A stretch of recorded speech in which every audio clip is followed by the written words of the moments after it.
हूं इंद्रजीत समयाल, मेरे इस YouTube चैनल में आपका स्वागत है। साथियों, आज जिस विषय को लेकर मैं बात करूंगा कि राहुल गांधी के ऊपर बात करूंगा। और मुझे आज यकीन मानिए, राहुल गांधी के बारे में मुझे आज तक मैं समझ नहीं पाया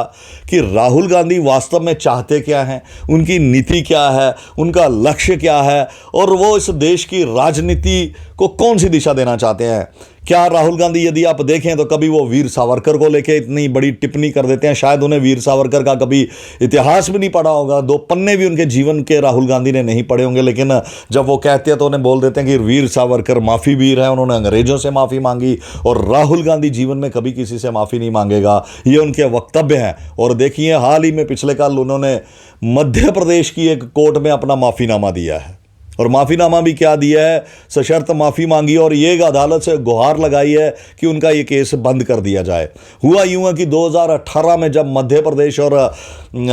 छत्तीसगढ़ के चुनाव चल रहे थे, तो उस दौरान छत्तीसगढ़ में राहुल गांधी ने एक जनसभा को संबोधित करते हुए कहा कि जो कार्तिकेय सिंह हैं, जो मध्य प्रदेश के चीफ मिनिस्टर हैं, शिवराज चौहान उनके बेटे हैं, उनको लेकर उन्होंने कहा कि जो कार्तिकेय सिंह है उनका नाम जो है पनामा पेपर्स में है। जैसे ही ये बात उन्होंने कही, कार्तिक सिंह ने इस सारे विषय को लेकर उन पे ऊपर मानहानि का केस कर दिया। उन्होंने कहा भाई, यहाँ तो बताएं मेरे पेपर्स में मेरा नाम कहाँ है, और यहाँ फिर इस माफ़ी मांगे और आके स्पष्ट करें कि उनका इस विषय में क्या कहना है। और जब ये केस चलता रहा और पिछले ही कल जब लोअर कोर्ट ने राहुल गांधी को सम्मन भेजा, तो उन्होंने अपने वकील हाई कोर्ट में भेज दिया और एक लिखित माफ़ीनामा दे दिया और ये कहा कि उनका ये केस यहीं ख़त्म कर दिया जाए क्योंकि उन्होंने माफ़ी मांग लिया। बहरहाल अभी ये तो कोर्ट का अलग विषय है, लेकिन हम ये कहना चाहते हैं कि राहुल गांधी जिस प्रकार देखिए, वो जिस प्रकार राहुल गांधी की सबसे बड़ी समस्या यह है कि वो बोलने से पहले सोचते नहीं हैं। इससे पहले भी उन्होंने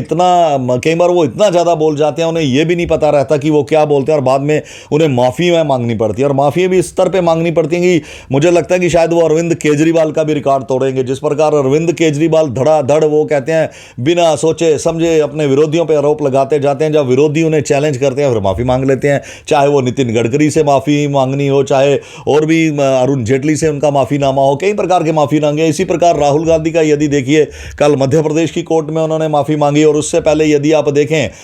तो उन्होंने चौकीदार चोर को लेकर, राफेल को लेकर, चौकीदार चोर को लेकर जब उन्होंने कहा चौकीदार चोर है, उन्होंने यहां तक कह दिया कि सुप्रीम कोर्ट ने भी मान लिया है कि चौकीदार चोर है। उसके बाद जब सुप्रीम कोर्ट ने सुमोटो मोशन इस केस के ऊपर लिया, बाद में राहुल गांधी को वहां पर भी माफ़ी मांगनी पड़ी और यह कहना पड़ा कि मैं अपने शब्द वापस लेता हूं, मुझे माफ़ किया जाए। और इस प्रकार देखिए, राहुल गांधी के ये जो कृत्य होते हैं वो उनकी अपनी ही क्रेडिबिलिटी ख़त्म कर देते हैं, क्योंकि अभी वो लोकसभा में चूंकि वो लीडर ऑफ अपोजिशन है, तो उनका एक उस नाते उनका एक प्रोटोकॉल रहता है, एक दायरा रहता है। और चूंकि कांग्रेस एक इस देश में एक पुराना संगठन है, विपक्ष की पार्टी है, कई राज्यों में यदि देखें तो कई राज्यों में इनका संगठन है, वहाँ इन्हें जाना पड़ता है और वहाँ पर भी जाके ये कुछ ऐसा अनाप शनाप बोल देते हैं कि वो पार्टी के लिए ही सरदर्दी बन जाता है। अभी आप देखें यदि, और इससे पहले भी कई बार उन्हें यदि आप गहराई से आंकलन करें तो कई बार उन्हें इसका खामियाजा भी भुगतना पड़ा है। यदि सूरत कोर्ट में आप देखिए, इस प्रकार एक बार सूरत कोर्ट ने तो एक ऐसा निर्णय दिया था कि इनकी जो संसद सदस्यता थी वो चली गई, उसके बाद इन्हें उपचुनाव वायनाड से लड़ना पड़ा, वहाँ से फिर ये जीत के आए। तो ये सारी चीज़ें ऐसी हैं कि राहुल गांधी मतलब कि एक ऐसा, गांधी परिवार का एक ऐसा चिराग है जिसे खुद जो एक डायरेक्शनलेस, वो कहते हैं कि डायरेक्शनलेस दिशा में ये जा रहा व्यक्ति है, जिसे कोई डायरेक्शन नहीं है। देश के बाहर जाएंगे तो देश के खिलाफ बोलेंगे। अभी आप देखिए, जब ऑपरेशन सिंदूर हुआ, पूरी दुनिया ने जो वर्ल्ड की जो तमाम बड़ी ताकतें, उन्होंने इस ऑपरेशन की तारीफ की कि भारत ने पूरे विश्व को दिखाया कि किस प्रकार एक छोटे से समय में महज 2-3 दिन में किस प्रकार युद्ध जीता जाता है। और वहीं राहुल गांधी और कांग्रेस पार्टी इन्होंने कहा कि बताएं जी, युद्ध में भारत के राफेल को नुकसान हुआ है, कितने राफेल इनके गिराए गए हैं, हमें बताएं। और अभी पिछले दिनों ही 2-3 दिन पहले ही जो इंडियन एयरफोर्स है उसने एक टेंडर निकाला है 36 जो हमारे राफेल्स हैं उनकी मेंटेनेंस को लेके। और भारत के पास यदि आप देखें तो कितने राफेल हैं, कुल 36 राफेल हैं। और उन्हीं 36 राफेल की मेंटेनेंस का इंडियन एयरफोर्स ने एक टेंडर निकाला है। यानी कि एयरफोर्स का ये काम नहीं होता कि वो आके राहुल गांधी को ये बताएं कि हमारे कितने राफेल गिरे हैं, कितने नहीं। ये टेंडर ही एक पुष्टि कर देता है कि हमारे जितने राफेल हैं वो सारे के सारे सुरक्षित हैं। और इसलिए राहुल गांधी, यदि आप देखिए, अब राहुल गांधी साहब तो ये चाहते थे कि जो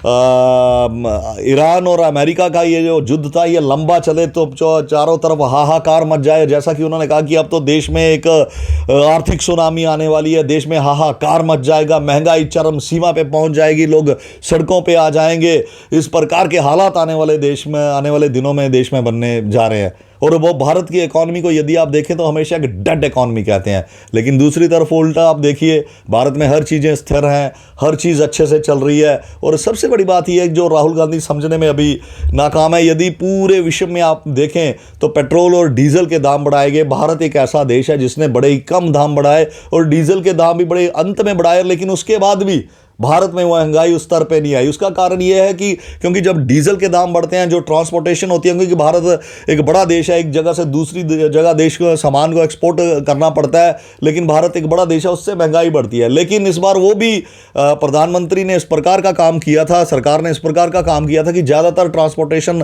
आजकल जो है वो रेल से, रेल कनेक्टिविटी इतनी बढ़िया कर दी है कि तमाम प्रकार का ये जो और तमाम जो रेलगाड़ीज़ हैं उनका इलेक्ट्रिफिकेशन कर दिया है। और तमाम प्रकार की जो ढुलाई थी, अब काफ़ी ज़्यादा जो सामान था वो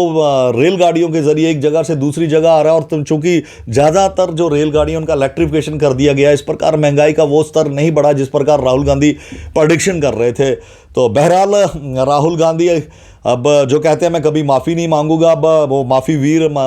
वीर बन चुके हैं और आने वाले दिनों में उन्हें बड़ी माफ़ियाँ मांगने पड़ेंगी, क्योंकि देश के कई अदालतों में उन पे ऊपर ऐसे मानहानि के केस चल रहे हैं, वो जानता उन्हें फिर माफ़ी मांगने पड़ती है और अपनी जान छुड़ाने पड़ती है। और हम यही कहते हैं कि राहुल गांधी को चाहिए, वो लीडर ऑफ अपोजिशन है, सोच समझ के बोलें, कोई ऐसी बात ना बोले, तथ्यों को खंगाल के बोले। इस प्रकार अनाप शनाप बोलना, उससे उनकी अपनी ही क्रेडिबिलिटी ख़त्म हो रही है। बहरहाल आप जो राहुल गांधी ने अभी कल ही पिछले कल कार्तिकेय सिंह से एक माफ़ी मांगी और कहा कि मेरे विरुद्ध ये केस बंद कर दिया जाए। आप इस केस को लेके क्या सोचते हैं कमेंट बॉक्स में ज़रूर बताएं और जाते जाते मेरे इस चैनल को लाइक करें, सब्सक्राइब करें, शेयर करें। वंदे मातरम, जय हिंद, भारत माता की जय।